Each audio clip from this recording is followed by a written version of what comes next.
oblique, il se dirige vers l'arrière comme là, oblique, il se dirige vers l'arrière. Alors, le fragment osseux, il va se diriger, bien sûr, dans le canal rachidien, il va comprimer directement le bulbe rachidien, car le bulbe, il y a deux parties du bulbe, une partie intracrânienne, une partie intra-rachidienne. Et le bulbe rachidien se termine au niveau C2, C3, à ce niveau. Alors, quand il y a une fracture de ce genre, elle va comprimer directement le bulbe, qui peut entraîner un arrêt cardiaque et même une mort subite. Alors, il faut faire très attention quand il s'agit d'une fracture de l'apophyse odontoïde. Quand le trait est oblique et se dirige vers l'avant, il n'y a pas de problème d'instabilité. Mais quand le trait est horizontal, on ne peut pas savoir est-ce qu'elle est stable ou elle est instable. Est-ce que ça bouge ou ça ne bouge pas. Alors, qu'est-ce qu'il faut faire là? Il faut faire des clichés dynamiques. Il faut faire des mouvements du cou, c'est-à-dire vers l'avant, flexion, extension pour voir est-ce que ça bouge ou ça ne bouge pas. Si ça bouge, il faut réduire, fixer, c'est-à-dire c'est une fracture instable. Si ça ne bouge pas, c'est-à-dire c'est une fracture stable et ça relève d'un traitement toujours orthopédique. Ce n'est pas la peine d'opérer le malade pour fixer. Pardon, mais si il y a un déplacement, ça veut dire c'est une fracture instable, il faut traiter chirurgicalement, il faut fixer. D'accord? Et cette image-là, elle montre une fracture, c'est une radiographie standard d'un rachis qui montre une fracture au niveau de C3, C4, au niveau du C5, du corps du C5. C'est une fracture tassement du corps vertébral de C5. Vous voyez, les articulaires sont respectés, l'espace intervertébral est respecté, mais le corps vertébral, la hauteur du corps vertébral est réduite. Alors, il y a une fracture avec tassement. Quand il y a cet aspect cuniforme de la vertèbre, ça veut dire qu'il y a plusieurs traits de fracture. Il n'y a pas un seul trait, il y a plusieurs traits de fracture. C'est une fracture, ce qu'on appelle une fracture communitive. Quand il y a plusieurs traits de fracture, on appelle ça une fracture communitive du corps vertébral. Et c'est une fracture hautement instable. Là, c'est vrai, il n'y a pas de décalage important, mais si le malade va faire des mouvements, soit en flexion ou en extension, ça va bouger et ça va, il y aura un décalage ou bien un déplacement du corps vertébral vers l'arrière et ça va entraîner une compression médulaire. Alors, c'est une lésion instable qu'il faut réduire et fixer. D'accord? Et là, je m'excuse pour les tassements. Il y a les tassements du corps vertébral quand il y a plusieurs traits de fracture. Il y a aussi le tassement quand il n'y a pas d'espace intervertébral. Quand l'espace est réduit, on appelle ça pincement. Mais quand l'espace est effacé, on appelle ça aussi le tassement. Et aussi le tassement quand il y a plusieurs traits de fracture du corps vertébral et quand il y a cet aspect cuniforme de la vertèbre. Alors, il y a deux situations là où on appelle le tassement. Quand il y a effacement de l'espace intervertébral, il n'y a pas d'espace intervertébral. Et quand il y a cet aspect cuniforme de la vertèbre, on appelle ça tassement aussi. Et là, c'est une fracture au niveau C2. C'est une fracture bipédiculaire de C2. C'est la seule fracture quand il y a, qui touche deux éléments de la colonne vertébrale moyenne et qui est une fracture stable. C'est-à-dire, pourquoi? Quand il y a une fracture des deux pédicules, le canal rachidien va s'ouvrir et la moelle, elle est à l'aise, il y a de l'espace. C'est-à-dire que ça ne comprime pas la moelle épinière. Alors, c'est une fracture stable et ça relève d'un traitement orthopédique. D'accord? Ça ne comprime pas la moelle épinière ni les racines. Est-ce que c'est clair? On passe? Oui, docteur.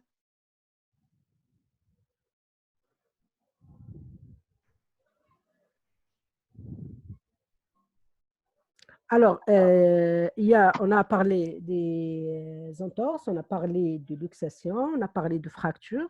Il y a aussi les dislocations vertébrales. Les dislocations vertébrales, c'est l'association d'une luxation et d'une fracture grave.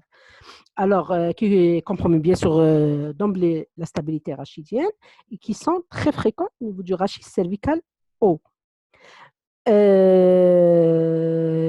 depuis le début, je parle du rachis cervical haut, rachis cervical bas. Alors, le rachis cervical haut est composé de C1 et C2. Et le rachis cervical, bien on appelle aussi rachis cervical supérieur. Le rachis cervical inférieur est composé,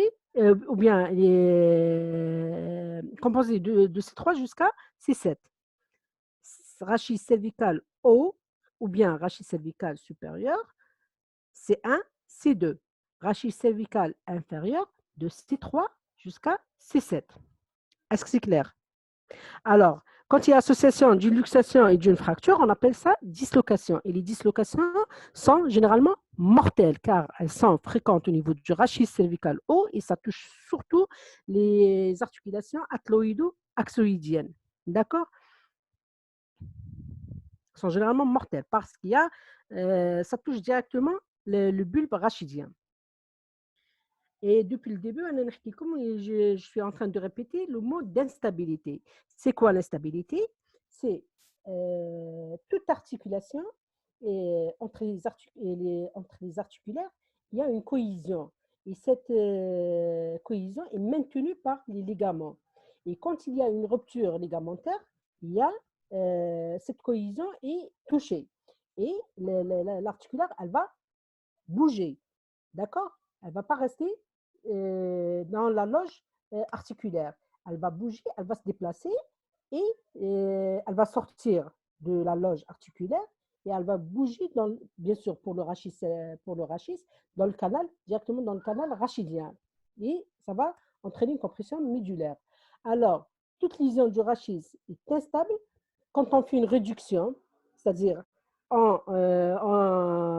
essaie de remettre cette lésion en place, elle va se reproduire immédiatement.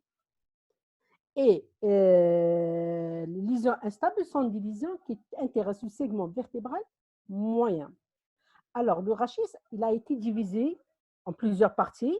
On a dit cervical, dorsal, lombaire, sacré et coccygien.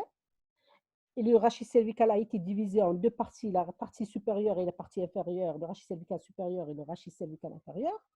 Et le rachis a été divisé aussi pour mieux comprendre la stabilité rachidienne en trois parties. La colonne vertébrale antérieure, la colonne vertébrale moyenne et la colonne vertébrale postérieure. Il a été divisé en trois colonnes verticales.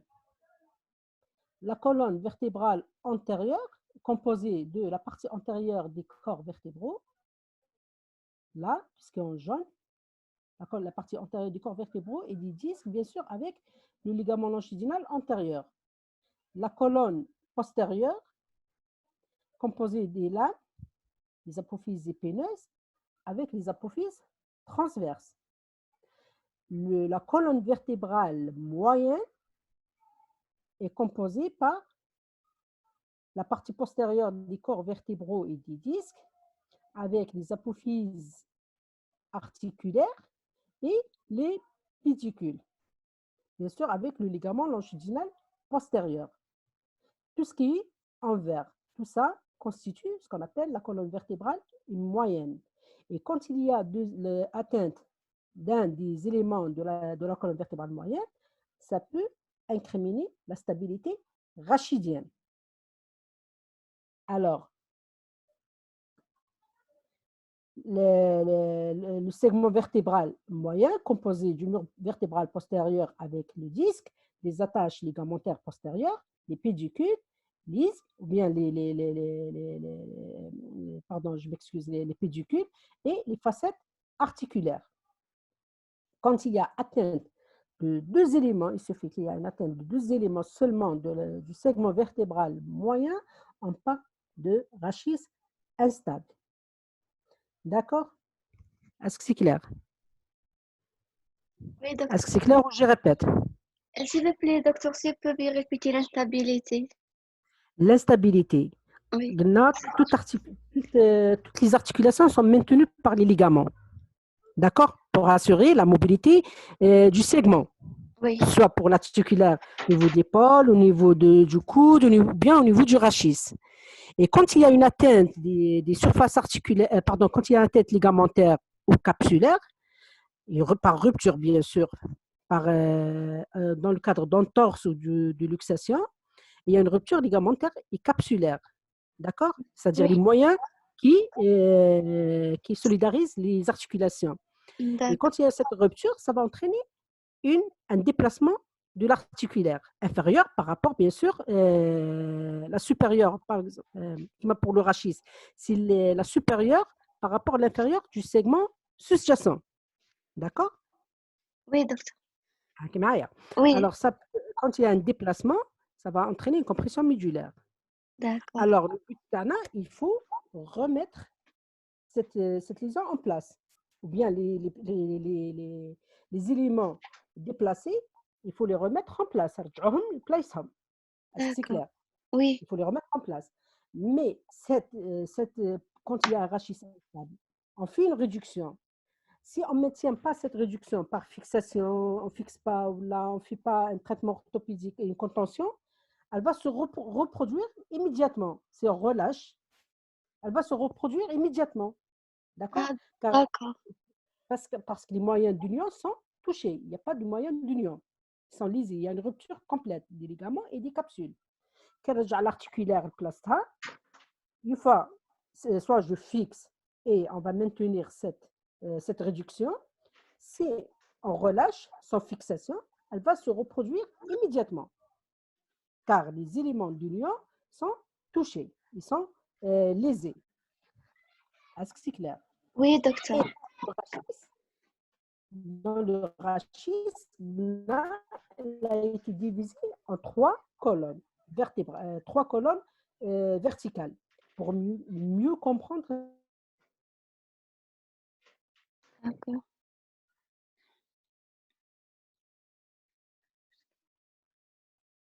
Le son est coupé, docteur.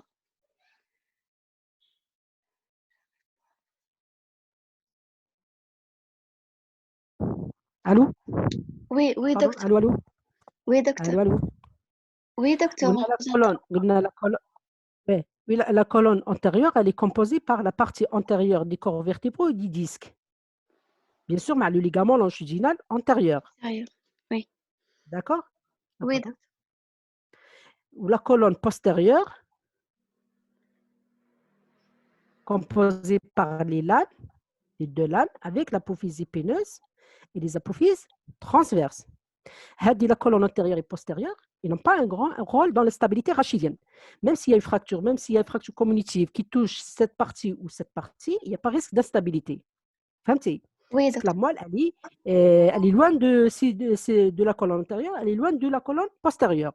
Par contre, la colonne moyenne, quand il y a une atteinte à ce niveau, tout ce qui est envers là, quand il y a une atteinte là, ça peut, toucher la moelle épinière ou bien les Épinière. racines. D'accord? Oui, Alors, la colonne vertébrale moyenne, elle est composée de la partie postérieure des corps vertébraux et des disques, c'est-à-dire la partie postérieure, c'est le corps vertébral et le disque, bien sûr, et avec, bien sûr, le ligament longitudinal postérieur. oui, Le ligament qui maintient la colonne vertébrale, le rachis. Il y a aussi, quand il y a une atteinte, des pédicules. D'accord? Où oui, là, il y a une atteinte des apophyses articulaires.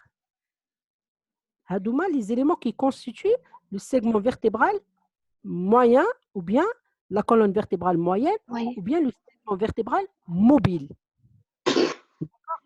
Quand il se fait qu'il y a deux éléments qui sont touchés, on parle de rachis instable. C'est-à-dire qu'il ne faut pas attendre qu'il y a une atteinte là, il y a une atteinte là, pour dire que c'est un rachis instable. Il se fait qu'il y a atteinte deux éléments seulement de la colonne vertébrale moyenne, on parle de rachis instable. instable. D'accord. C'est-à-dire instable, il y a risque de toucher. C'est une lésion évolutive dans le temps et dans l'espace.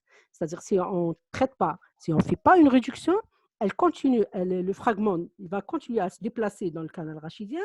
Si le malade non déficitaire, il va devenir déficitaire. D'accord?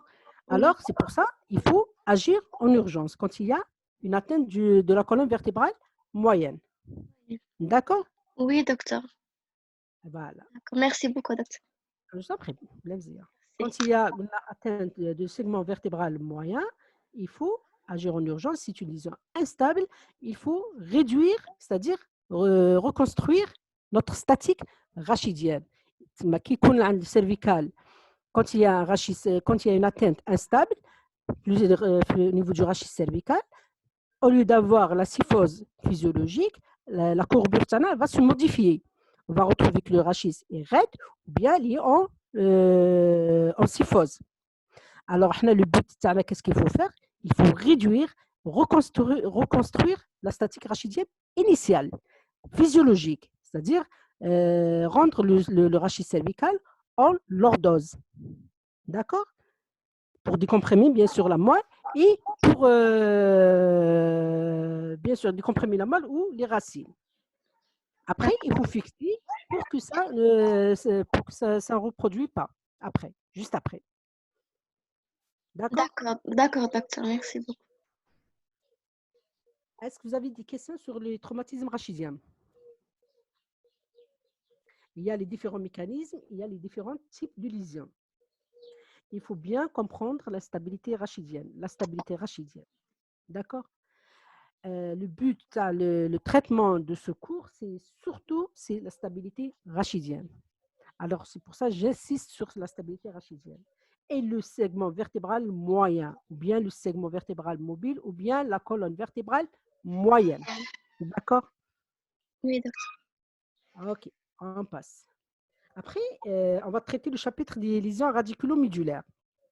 Alors, comme dans les traumatismes rachidiens, il y a plusieurs mécanismes. Aussi, au niveau pour les lésions médulaires, il y a aussi plusieurs mécanismes. Le premier mécanisme, c'est la compression. La compression, il faut faire la différence entre les compressions médulaires lentes et les compressions médulaires aiguës, post-traumatiques. La compression médulaire lente, c'est un autre chapitre, c'est un autre problème. D'accord? Alors, ça traite tout ce qui est tumoral, vasculaire, infectieux, dégénératif. D'accord? Et dans les compressions médulaires aiguës post-traumatiques, ça rentre dans le cadre du traumatisme vertébro-médulaire. Alors, il faut faire la différence entre la compression post-traumatique et la compression médulaire lente. Alors, dans ce chapitre, on est en train de traiter la compression médulaire aiguë, post-traumatique. D'accord? Bien sûr, soit par un fragment osseux ou bien par plusieurs structures osseuses ou disco-ligamentaires. La transfixion, par contre, c'est une sorte de compression, mais qui est vraiment localisée. Alors, pareil, juste une ischie osseuse. Le troisième mécanisme, c'est l'élongation. L'élongation, je ne sais pas si vous avez fait le cours sur les malformations de la charnière. Est-ce que Non, vous avez fait le cours sur les malformations de la charnière? non, Non? pas encore. Vous connaissez les spina bifida? Oui, Bon, في الspina bifida, il y a les myéloméningocèles, les méningocèles. يا أخي تعرفوهم? Vous les oui, connaissez? Alors, parmi les myéloméningocèles, il y a ce qu'on appelle la moelle basse fixée. d'accord. على بالكم باللي la moelle, elle se termine à quel niveau? La moelle se termine au niveau de L2, L3. D'accord? Oui, d'accord. Dans les malformations du système nerveux central, parfois on retrouve que la moelle, elle s'insère plus bas. Et cette insertion, elle peut entraîner des lésions intramédulaires. Surtout quand le sujet, c'est-à-dire atteint une taille bien précise. Il peut, c'est-à-dire au bas âge, il peut, c'est-à-dire, c'est une personne qui est sans trouble neurologique. Mais après un certain temps, ou bien après un certain âge, le malade développe des troubles neurologiques en rapport avec l'élongation, parce qu'il y a une moelle basse fixée. Et si le malade présente une moelle basse fixée et par étirement de la moelle, suite à un traumatisme, on entraîne un étirement de la moelle, ça peut engendrer aussi des troubles neurologiques, surtout pour ce genre de malade. Alors, l'élongation, c'est une sorte d'étirement de la moelle qui peut entraîner des troubles neurologiques. Le quatrième mécanisme, c'est l'abrasion, c'est une atteinte de la face antérieure de la moelle contre le mur postérieur. Le mur postérieur, c'est des corps vertébraux, bien sûr, et des disques. Quand il y a la face antérieure, elle va toucher le, le, le mur postérieur et ça peut entraîner des lésions au niveau de la face antérieure et ça peut entraîner des troubles neurologiques localisés, bien sûr, qui peut entraîner des troubles moteurs surtout, en rapport avec, bien sûr, la face antérieure de la moelle, car la moelle, vous connaissez un petit peu l'anatomie de la moelle, normalement. Alors, la moelle, elle est composée par la substance grise, la substance blanche. Il y a les cornes antérieures, les cornes postérieures, les cornes latérales. Et les cornes antérieures qui sont motrices, les cornes postérieures qui sont... pardon, je m'excuse. Là, c'est les cornes antérieures et là, c'est les cornes postérieures. Les cornes antérieures qui sont motrices et les cornes postérieures qui sont sensitives. Et les cornes latérales qui sont neurovégétatives. Non, Pardon? non, Il y a, il y a les cordons antérieurs, les cordons postérieurs. Et là, c'est les racines. D'accord? Alors, quand il y a une atteinte, une abrasion, c'est quand il y a une atteinte de la face antérieure, ça peut entraîner des troubles moteurs. Voilà. Et il y a aussi les lésions vasculaires, là où ça associe spasme, ou bien une rupture des artères radiculaires, ou bien des spinales, et même voire vertébrales quand il y a une atteinte des apophyses transverses. Il faut faire très attention quand vous interprétez les radiographies standards. Il faut voir tous les éléments de la vertèbre, toutes les parties de la vertèbre pour dire que c'est une radio normale, qu'il n'y a pas de problème. Alors, il faut faire très attention pour les parties, bien les apophyses transverses, car dans les apophyses transverses, passe l'artère vertébrale. Quand il y a une rupture de l'artère vertébrale, il y a risque d'hémiplégie ou bien risque d'hémiplégie, pardon, je m'excuse, ou bien risque de spasme. Risque de spasme. Et le spasme, c'est-à-dire ça relève d'un traitement médical, c'est tout. Alors, il ne faut pas passer à côté. Il faut faire très attention, il faut bien interpréter les radiographies standards TACOM, il faut bien examiner d'abord le malade, il faut bien interpréter les radiographies TACOM. D'accord? Il ne faut pas oublier le spasme, il ne faut pas oublier les artères vertébrales, il faut toujours voir tous les éléments de la vertèbre. Alors, pour les différents mécanismes, il y a plusieurs conséquences anatomiques. La première lésion rencontrée en cas d'atteinte médulaire, c'est la commotion. Et la commotion, c'est comme la commotion cérébrale. Il y a des troubles neurologiques, mais quand on fait les explorations radiologiques, il n'y a pas de lésion détectable. Alors, et le malade, il va récupérer au bout de 24 à 48 heures, avec ou sans traitement. Est-ce que c'est clair? C'est comme la commotion cérébrale. Le malade, il va avoir des troubles de la conscience pendant 24 à 48 heures. Après, quand on fait les explorations scanner, IRM, on ne retrouve rien. Et après 24 à 48 heures, le malade, il va récupérer spontanément. C'est pratiquement la même chose pour la commotion médulaire. Le malade, il va avoir des troubles neurologiques, type tétra, monoplégie, monoparésie, tétraplégie. L'essentiel, il va récupérer au bout de 24 à 48 heures. Et quand on fait les explorations, on ne retrouve rien. Pas d'image radiologique. Et on ne retrouve pas d'explication. Alors, parfois, il y en a certains qui disent que ce sont des lésions physico-chimiques à l'étage cellulaire. C'est tout. Purement fonctionnelles. Ils sont des lésions, comme on a dit, réversibles. C'est ça la commotion. Et par contre, la contusion, c'est une infiltration échymotique. Les contusions, comme une contusion cérébrale. Alors, la contusion, soit c'est une contusion odymatogène ou bien odymato hématogène ou bien purement hématogène. Soit, c'est-à-dire hématogène, il y a une petite collection sanguine infracentimétrique. D'accord? La différence entre la contusion et l'hématome, il y a une collection plus importante. Elle est supracentimétrique. Par contre, la contusion, elle est infracentimétrique. Alors, ce sont des petites lésions odymatogènes, soit purement odymatogènes, soit odymato-hématiques, soit purement hématiques. D'accord?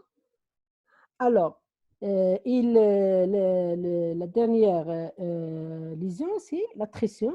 Alors, c'est une sorte c'est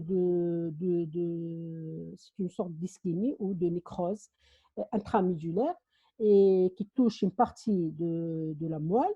Et quand ça touche tout le diamètre de la moelle, on appelle ça une section médulaire. Et les sections médulaires, généralement, sont irréversibles. D'accord? C'est une sorte d'ischémie. Est-ce que c'est clair? Oui, docteur. OK. On passe, c'est pratiquement la même chose pour les lésions des racines. C'est-à-dire, on peut retrouver des contusions, des accrétions ou bien des commotions. D'accord? Et même une section radiculaire. Et ça peut donner des conséquences aussi physiologiques. Quand le malade il va récupérer au bout de 24 à 48 heures ses fonctions volontaires, hein, c'est-à-dire le malade il va présenter des troubles neurologiques, avec ou sans traitement, après 24 à 48 heures, le malade il va récupérer ses fonctions volontaires. On appelle ça une sidération médulaire. Par contre, quand il y a une section médulaire où il y a une contusion qui est très importante, ça peut entraîner une perte de toute activité, soit volontaire ou involontaire, ce qu'on appelle le choc spinal, perte de toute activité, volontaire ou involontaire. Et au bout de 8 jours à 3 semaines, le malade ne récupère pas, il va développer certaines fonctions involontaires. Le début, c'est le choc spinal, il n'y a aucune activité, ni volontaire ni involontaire. Et après quelques semaines, le malade il va récupérer certaines activités involontaires. Au début, on appelle ça le choc spinal, pas d'activité. Et quand il récupère certaines fonctions involontaires, on appelle ça l'automatisme médulaire, car la moelle, elle est composée de certains centres réflexes. Et ces centres réflexes, après un certain temps, ils vont agir. D'accord? Et ça reste une activité involontaire réflexe, pas une activité volontaire. C'est-à-dire, au début, le malade, il n'y a pas d'activité motrice, il est en paralysie plégique. Les réflexes sont abolis, il y a une anesthésie, pas de tonus, le malade est en hypotonie et pas de fonction vésico-sphinctérienne. Et après quelques semaines, on retrouve que les réflexes sont devenus exagérés, il est vif. Si tu passes une activité volontaire, le malade n'est pas en train de récupérer. Non, c'est une fonction involontaire. Parce que là, quand on stimule la face postérieure de la plante du pied, quand on stimule la face de la plante du pied, on va obtenir un réflexe de triple retrait. Il y a le retrait du pied contre la jambe contre la cuisse et la cuisse contre le tronc. Si tu passes d'une activité volontaire, ce n'est pas parce que le malade il veut, c'est-à-dire il bouge. Non, parce que quand on stimule, et c'est-à-dire il y a une activité non contrôlée, involontaire. D'accord? C'est ce qu'on appelle une activité réflexe. Alors, après 3 semaines, il n'y a pas de récupération. Ce sont généralement quand il y a une section médulaire ou bien une contusion étendue, le malade il va d'emblée présenter un choc spinal et après quelques semaines, il va développer l'automatisme médulaire, c'est-à-dire la paralysie va devenir spastique hypertonique, les réflexes vont devenir vifs et diffus, et la moindre excitation détermine une activité involontaire, soit en flexion, soit en extension. Et quand on simule la face interne des cuisses, on va obtenir un phénomène d'urination. Le malade va uriner, mais ce n'est pas une activité aussi volontaire, c'est une activité involontaire. Et ça rentre dans la rééducation fonctionnelle de la vessie. Est-ce que c'est clair? On passe ou je répète? Allô, allô? Oui, docteur. C'est clair. C'est clair? Oui, docteur. Il faut faire la différence entre la sidération médulaire, le choc spinal et l'automatisme médulaire. D'emblée, après une section médulaire, c'est le choc spinal. Aucune activité, ni volontaire, ni involontaire. D'accord? Il n'y a rien. Il y a une plégie, réflexie, anesthésie, rien, hypotonie. Après quelques semaines, il va développer ce qu'on appelle l'automatisme médulaire, qui est une activité automatique, involontaire. D'accord? Réflexe. Les réflexes vont devenir vifs. La paralysie, elle va devenir spastique. Au début, elle est hypotonique. Il est même le malade spastique. Après, la moindre excitation, la plante du pied, on va avoir le réflexe du triple retrait. Et quand on stimule la face interne de la cuisse, le malade va uriner, ce qu'on appelle le phénomène d'urination. Et c'est une activité involontaire toujours. D'accord? Oui, docteur.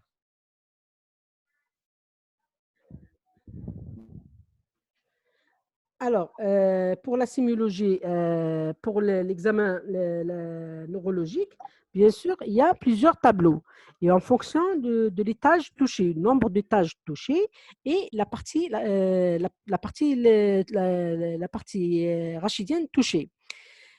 Quand c'est cervical, le malade va développer une paralysie des 4 membres. Quand c'est dorsal, il va développer une paralysie de membres inférieurs. Quand c'est plus bas au niveau, soit on va avoir un tableau de la queue de cheval, soit un tableau de cône médulaire. Ça dépend de l'étage touché. Et en plus, ça dépend de la partie touchée, c'est-à-dire de la moelle. Est-ce que c'est juste la face antérieure qui est touchée? Est-ce que la face postérieure qui est touchée, quand il y a une atteinte de la face antérieure, c'est-à-dire il va avoir des troubles neurologiques, des troubles moteurs. Quand c'est la face postérieure qui est touchée de la moelle, on va avoir des troubles sensitifs, pardon.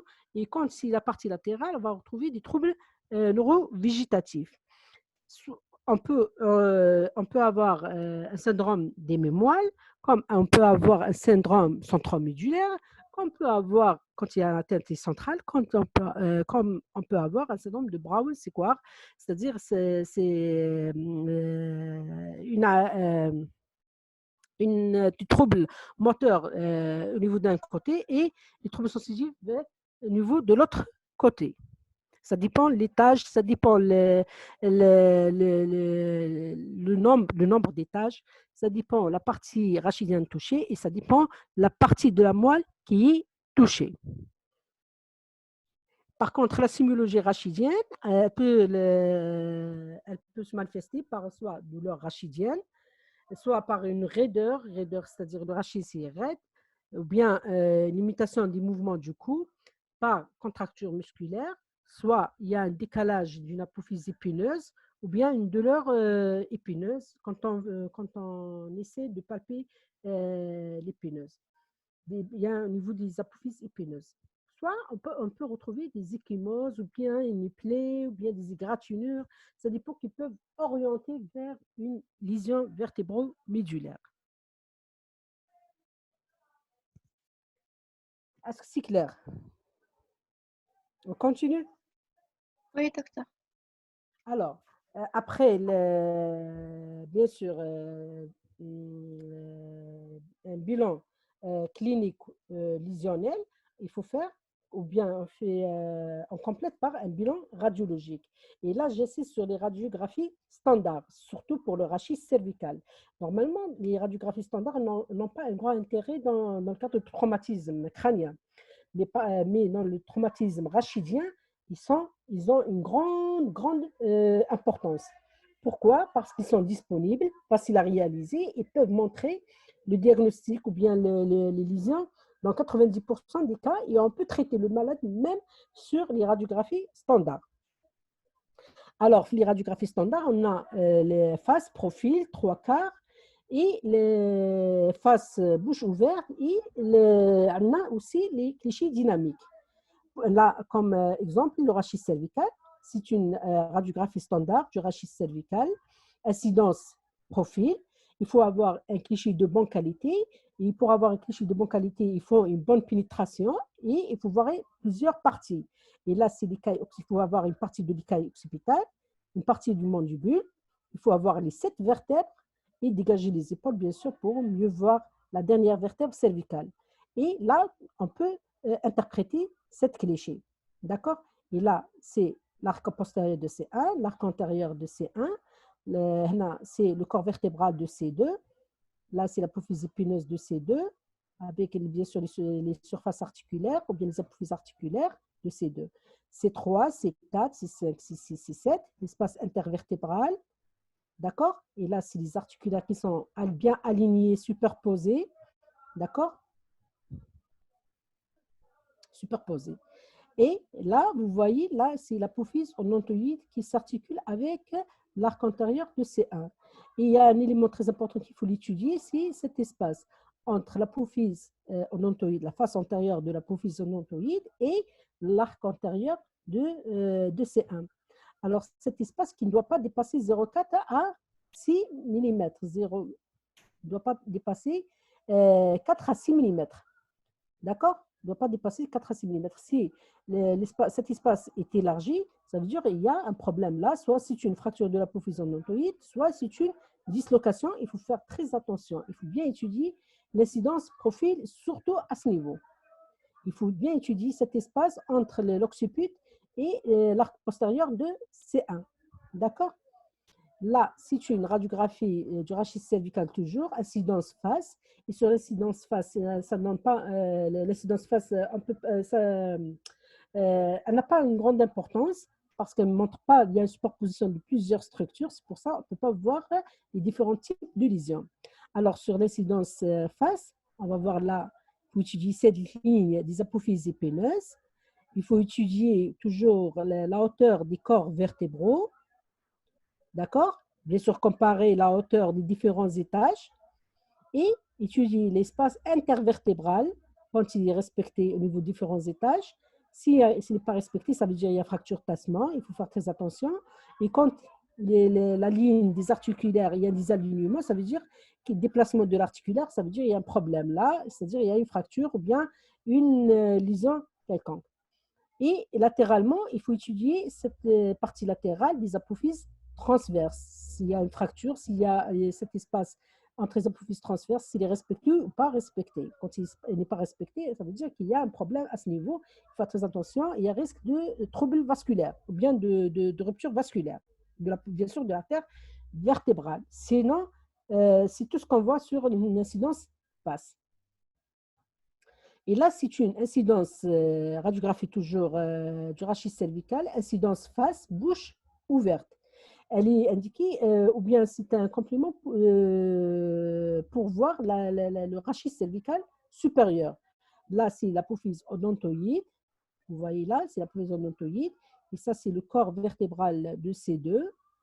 Et ça, c'est l'apophyse épineuse de C2. Et là, c'est les